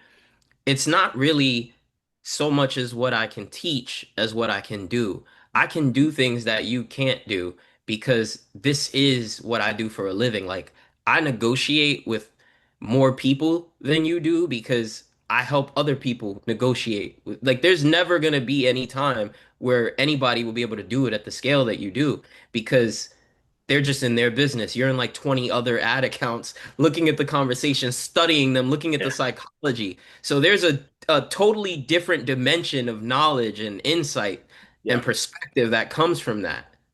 I Yeah. think that's another thing that people don't understand that what I have access to. Like this week alone, I looked at it yesterday. We've generated over 1,000 leads in the past 7 days That's throughout, insane. and that's Google leads. I'm like That's not insane. not Facebook. That's Google. I think you've done something with Google that I haven't even seen some of the most seasoned advertisers do in this game. And you really hit the nail on the head the other day, and I made a video about this too. I think it's interesting how most advertisers that are selling an agency service are leading with cost per click. When a cost per click Ooh, doesn't tell you ooh, that's gonna drive me anything, crazy, it's bro. like it's the clickbaitiest way to get someone to buy your service. Whereas you're like, okay, what's the cost per conversion? And then what's the close ratio on the back end? That's Yes. what I want to know. Dude, I just had a visceral reaction and goosebumps when you said that because that I will tell like Matt knows that drives me insane. Like when Yes. somebody posts that, it like yeah, like in that group when that person posts, yeah, we're getting leads for like a two Lies. clicks per Lies. whatever. Yeah. And I was Yes. like, okay, cool. What's the cost per conversion? Oh, we don't give that out. Blah blah blah. Blah. Of There course was you don't. yeah, of course you don't. There was a while back when there was another prominent person in the phone flipping space who posted his Google Ads results, and it was quite obvious that the people commenting did not know how to read the results Yeah. And that's their because the target cost audience. per click was like $5 per click and $17 per lead. And he That's was spending insane. $100 a day on it. And I'm like, Huh? and like there was Uh-huh. like praises in the comments, and I'm like, wait, like This is good to you guys? yeah, I was like, this is actually very bad. Like even Aaron reached out to me and was like, "Have you seen this?" And I'm like, "Yeah." He's like, "What do the results look like?" I'm like, "Bro, if you want those results, like you're gonna be broke." Like, Hmm. um, because Aaron was one of the very first people to ever get Google Ads set up by me, and to this day, it's still his best lead source at like $2 a lead now, Yeah. right? Like, and that's $2 a lead, not per click. Per Yeah. click is a arbitrary, it doesn't Yeah. matter. It Okay, doesn't. that's like yeah, anyway, I'm not gonna go off on that because Yeah. that That's a whole when I different saw that episode. post, bro, I was like, you are straight lying to people right now. Like, So I think another issue, um, and I don't mean to cut you off, but like no, it it's just good. got me thinking. It got me thinking, right? So like I'm thinking about repair shop owners. I have a client who has a repair business, and the last time that we worked together was like a year ago, and I showed him some things, and he's like, "Yeah, dude, we got to start working together again." So I always like to do this, right? So when someone's not working with me, I'll just be like, "Yeah, let me see your website." I go on his website, I go through his little funnel. He has a widget on the website. And I sent him a screen recording. I said, dude, I said, you don't even need to work with me. I'm going to give you this for free. I said, I am a pretend customer going on your website. It took me a minute to figure out how to submit the order form. Yep. And I sent him the video. He said, oh man. I said, man, tell your developer to fix this right now. He's like, yeah, let me know. Let me know when the next meeting starts. Like, Nice. Oh because my That's gosh. so that's something I do often. So I put reusely, and I hate to throw names out there, but I put it's a big buyback thing yeah, they're that a great. lot of people use. They're great, but they're terrible for local buybacks. Like I put the thing on my website. My conversion rate went from I believe it was 37% conversion to lead, like on the Yeah. website, to less than 10%. Very fast. And it was simply just because there was too many clicks to get to the thing, right? So let me ask you this. How many people were submitting their information though? Oh, dude, my leads like dried up very quickly. Really? Yeah, like insanely fast. That's Um, it. with it went from just a lead form page, like you click, sell a phone, you fill out the form, I get a text, call them, right? To nothing very quickly. I was getting maybe one lead every 3 days at that point. And it Wow. was I took it off very quickly. And it just didn't work out for me. But here's Okay. where it will work. It works out nationwide. And Yeah, that's really what it's made for. because Like, that's what I was doing. yeah, it works nationwide because you're getting in front of more eyeballs, right? Yep. Like in a Yep. local I was market running though, paid ads to it too. yeah, it's gonna work that way because you can Damn. then slam volume against it, right? Yeah, But and I mean the conversion rate on nationwide buybacks anyway is already low anyway. it So it's like is. it There's a doesn't matter. lot of stuff that has Correct. to happen on the back end in order for you to even get something in. Yeah, like getting somebody to mail something. There's a lot of stuff that has to go on. That's a totally different world that like that's its own episode. Like, Matt, I know you got to do an onboarding in about 10 minutes. If you wanna pop off, you can. Yeah, well, there's about five more conversations, so obviously this is very clear that this is not the last time this should happen, nor hopefully will it be, but Yeah, yeah. yeah, it's really cool, and I I think I love I love hearing you guys rage about some of these things because it's funny and yeah. hopefully people learn. Hopefully they do. Don't yeah, I will rage on the cost per click with Google Leads, man.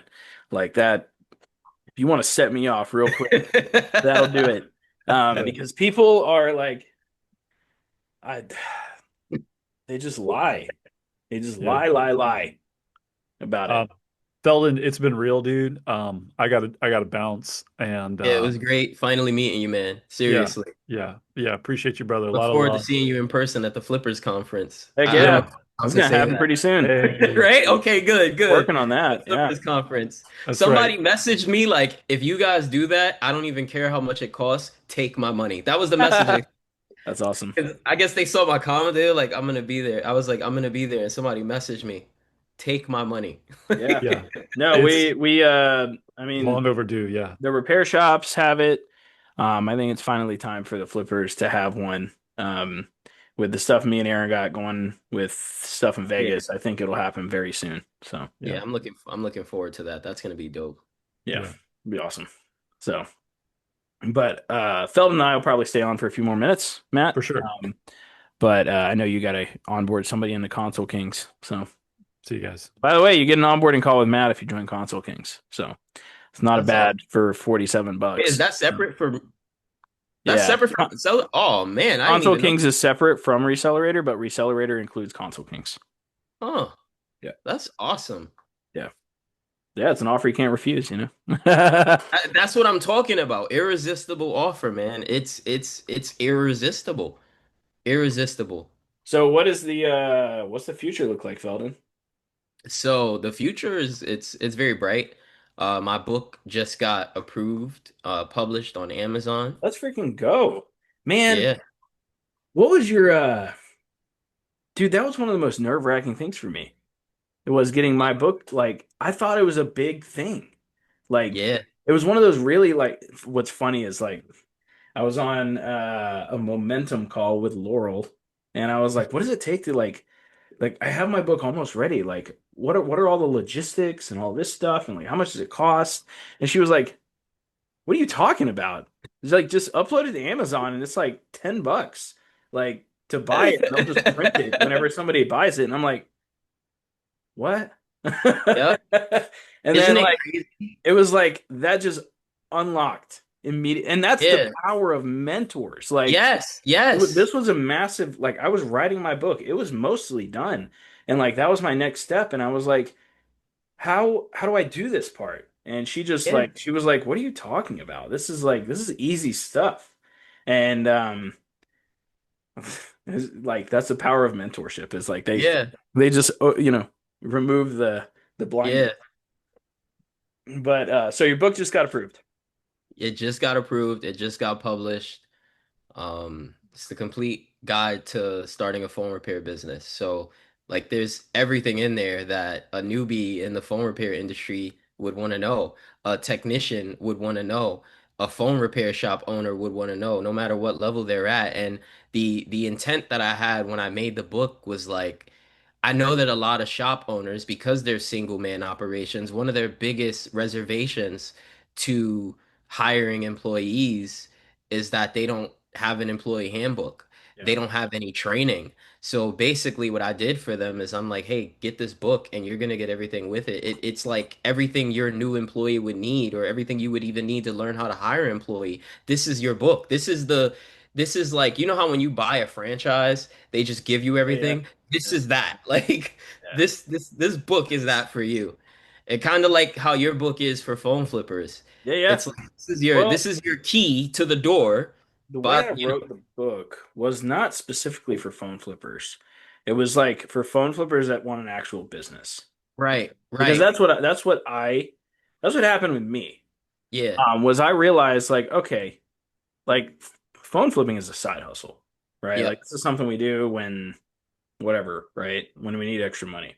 But like I realized pretty quickly, I was like, wow, this thing actually like this can be a real business. So it's not really considered like phone flipping anymore. If it's like if you got an LLC and you got like all this like you have an actual like business at this point.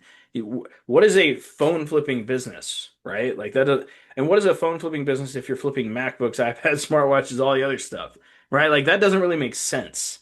Um, Yeah, so I was like, okay, well, it's buybacks. That's what it is. Like that's the next phase from somebody who's going from phone flipper to buybacks and like they're taking the thing seriously, right? So yeah, I mean, I can't tell you how many like I mean, you wrote a book, so like yeah. It's a it takes lot. work, dude, like to write this stuff, and also make it relevant, like the way. And for everybody listening to this, I made this for the next 10 years. This right here is my lead magnet into all of my stuff for the next 10 Mhm. years. That's the way I made it. That's why I made it. Because honestly, marketing world, I got tired of making lead magnets for you guys. Yeah, Like giving away the free stuff, all the stuff.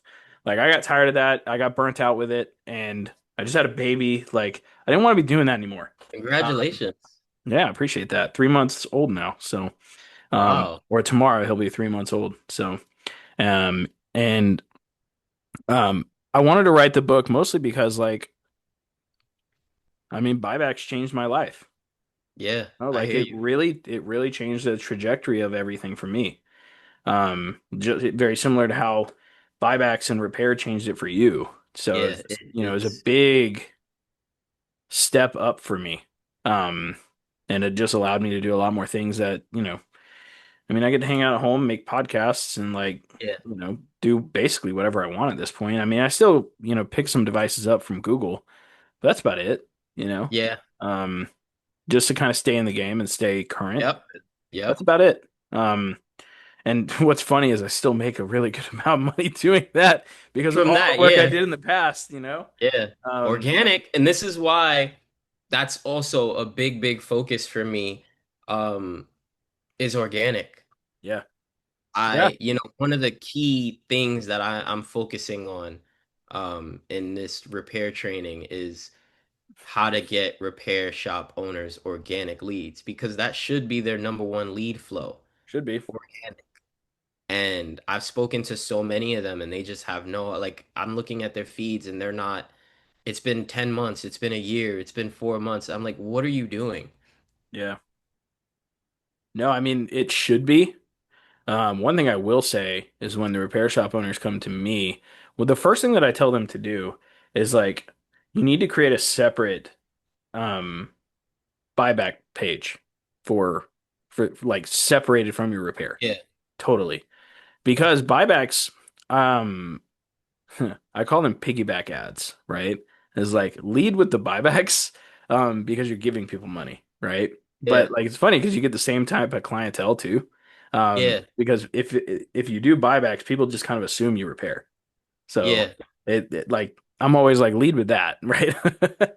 But in terms of organic, it should be their like they shouldn't need to rely on Facebook ads, It at should all. because if you're Like, not the repair industry is you like I feel like it's unique in that way where it's like, well, there's so many people doing repairs. Why are they going to come to you? yeah, Well, they want to see your content. yeah, They want to see that you've done the repairs. They want to see, and I'm trying to like shift their mindset. And they're just like, well, I want to turn on my ad budget. I mean, you can go ahead and do that, but how's that worked for you in the past? And then the secondary issue I see And so I built a profitability calculator for this. Took me like 5 hours. I remember building those calculators. Right? Yeah. But it's like you need to put the data in here, and this is how you should make your decisions. If you're not using this to make your decisions, I don't want to hear about why your ads are not doing well. A Yep. lot of them just, this guy literally told me, "Oh, I turned my ads off because I just, I thought they needed a break once a week." I'm like, "What? That doesn't even make any sense." Wait, what? What did you say? Yes. Yes, I'm gonna send you a screenshot of the conversation. Did you say they need a break? Like, That's what he said. And I said, "But why?" so he learned that from somewhere. He Okay. had to because that doesn't like what? Okay. I thought he So, had to. I guess his perspective might be ad fatigue, but like he just was like, I gotta give them. I like to give them a break every now and then. Who do you like, okay. what? All right. Yeah, I can't handle that thing. Because that goes against everything like that Facebook wants, right? Yeah, I know. I know. Because Facebook wants to keep people on platform. Yep. Um, like that's just not an understanding of how ads work, right? Like if Exactly. And somebody that's if for everybody listening, if you plan on turning your ads off, don't do that. Turn them to yep. $1 a day. Yep. That way they keep running because Facebook penalizes you if you turn your ads off. And they penalize you hard. And what happens is as soon as you turn your ads off, Facebook assumes that the ad just wasn't working and it wasn't showing to the right people. So then when you turn it back on, it shows it to a completely different group of Yep. people. True audience. Yep. Yep. So because they were like, oh, it wasn't working, so I guess we'll try a different audience, right? Because like Facebook does not care if you're going on vacation. Like Doesn't.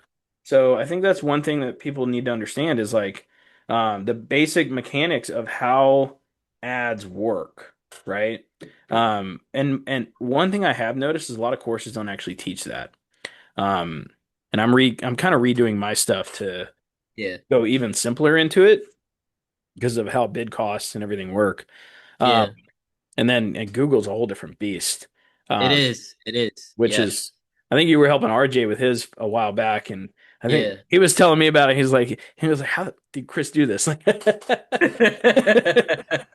I will say I have had so many banned ad accounts on Google. It's been ridiculous learning it. That was one of the hardest things because I was telling Dave when I was working with him, I was like, I'm gonna figure out Google ads, like YouTube ads, Google ads, something to do with Google. You know, Yeah. it just took me 2 years after that to get it. But what actually ended up clicking was when I went to a CNC mastermind actually. Met a real estate guy there. He ran Google Ads for real estate.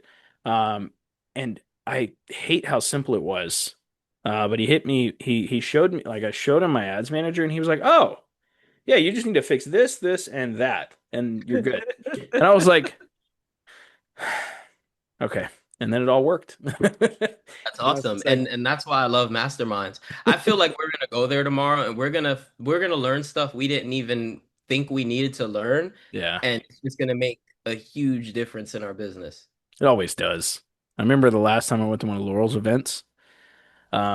They taught about the bell curve, right? Of like, but they taught it into that very specific niche, and they were like, "There's only a certain amount of people that are ready to buy now, Hmm. or to buy a product now, or sell a product now."